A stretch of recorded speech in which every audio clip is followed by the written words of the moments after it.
Working the night shift can feel strange. During the day, buildings are full of noise, people, and movement. But at night, everything changes. The halls become quiet, the lights feel dimmer, even familiar places start to feel different.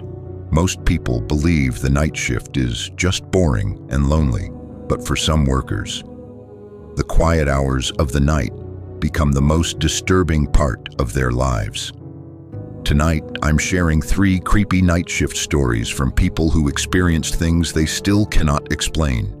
And the third story is the one that still keeps people awake at night, so make sure you stay until the end. A man named Kevin worked the night shift at a large supermarket. His shift started at midnight, right after the store closed. Most nights were simple. He would stock shelves, clean aisles, and prepare the store for the morning staff. Usually one other employee worked with him, but one night his co-worker called in sick, so Kevin had to work completely alone. At first it didn't seem like a big deal, but after a few hours, the huge building was silent. The lights were dimmed to save power, and every automatic door had been locked for the night. Around 2:30 in the morning, Kevin was stocking items in the cereal aisle. That's when he heard something strange. A shopping cart rolled slowly across the floor somewhere in the distance. Kevin stopped what he was doing and listened. The sound echoed through the store. The squeaking wheels slowly moved down another aisle, then suddenly stopped. Kevin assumed maybe he left a cart somewhere, and it moved slightly. But something about the sound didn't feel right. A few minutes later, a voice echoed through the store. "Attention, please leave the store." Kevin froze. The sound had come from the store's announcement speakers. Those speakers were only used during the day when managers made announcements, and the microphone used to control them was located in the security office. Kevin slowly walked toward the back of the store. His footsteps echoed loudly through the empty aisles. As he walked past one of the aisles, he noticed something strange. A shopping cart was sitting in the middle of the floor, slowly rocking back and forth, like someone had just let go of it. Kevin looked around. No one was there. Trying to stay calm, he continued toward the security office. The voice had sounded clear, like someone had just used the microphone. But when Kevin entered the security office, the microphone was still hanging on the wall. No one was inside. He checked the office carefully. Nothing had been moved. Kevin then walked through the entire supermarket, every aisle, every storage room, every emergency exit. But the building was completely empty. The doors were still locked from the inside. No one had entered, and no one had left. Just as Kevin was about to return to stocking shelves, the speaker crackled again. This time, the voice sounded closer, quieter, almost like a whisper. "Kevin, please leave the store." Kevin never told anyone that the voice said his name. But he finished his shift sitting in the security office with the lights on. And after that night, Kevin never worked a night shift alone again. Marcus was a college student who worked nights at a small gas station. His shift lasted from 11 p.m. until 6 a.m. Most nights were slow. After midnight, very few customers stopped by. Marcus usually spent the time watching videos or doing homework, but one night around 3 a.m., something strange happened. Marcus noticed a man standing outside near the gas pumps.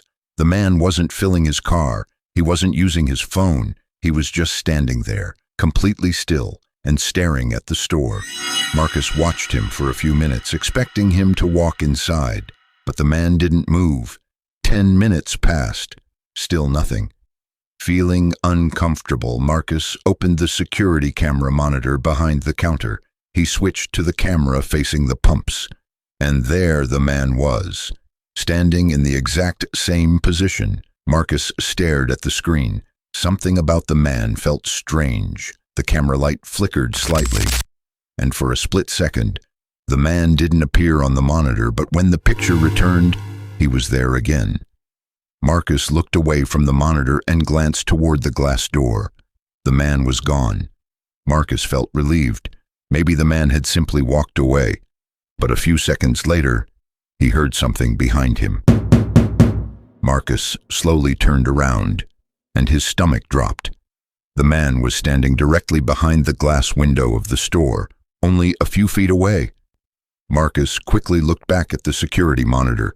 The camera that showed the front door was empty. The man wasn't visible on the camera at all. But when Marcus looked up again, the man was still there. The man lifted his hand and pointed toward the back of the store. Marcus turned around quickly, but there was nothing behind him. When he looked back at the window, the man was gone. The parking lot was empty. Marcus reviewed the security footage the next day. For several minutes, a shadow can be seen standing near the pumps, but no person is visible. Marcus quit that job a week later.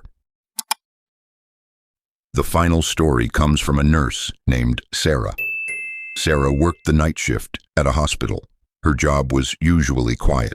Most patients were asleep, and the hallways were calm. Around 4 a.m. one night, Sarah was sitting at the nurse station finishing paperwork. That's when she heard something unusual. Footsteps.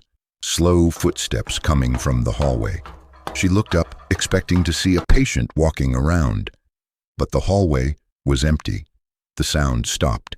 Sarah went back to her paperwork. A few minutes later, the footsteps returned. This time, they sounded closer. Sarah stood up and walked into the hallway to check. The lights flickered softly above her, but the hallway was still empty. No patients, no doctors, no visitors. Feeling slightly nervous, she returned to the nurse station. Just as she sat down, the phone rang. The sound echoed through the quiet floor. Sarah answered it, but there was no one speaking, only static. For a few seconds, she listened. Then she heard something, a quiet whisper. "Hello." The voice sounded weak, almost like someone struggling to speak. Sarah immediately checked the caller ID on the phone. Her heart began to race. The call was coming from room 214. Sarah knew that room well, because room 214 had been empty all night. Still, she walked down the hallway to check. When she reached the door, it was slightly open. The room was dark. Sarah slowly pushed the door open and looked inside. The bed was empty, the lights were off, and the phone on the wall was still hanging in its holder. Just as Sarah turned to leave, the phone inside the room rang. The sound echoed through the empty room. Sarah slowly stepped closer and answered it. For a moment, there was only silence. Then the same whisper returned. This time, "Don't turn around." Sarah felt cold chills run down her spine because she was suddenly aware of something behind her, standing in the doorway. But she never turned around. She simply walked out of the room and closed the door behind her. Sarah requested to be transferred to the day shift. Night shifts are quiet, but sometimes the silence of the night hides things that cannot be explained. Voices with no source, visitors who disappear, and calls from empty rooms.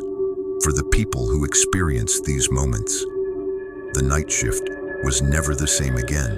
And sometimes the scariest part isn't what someone sees, it's the feeling that something might still be watching. But before you leave, make sure to subscribe for more true horror stories.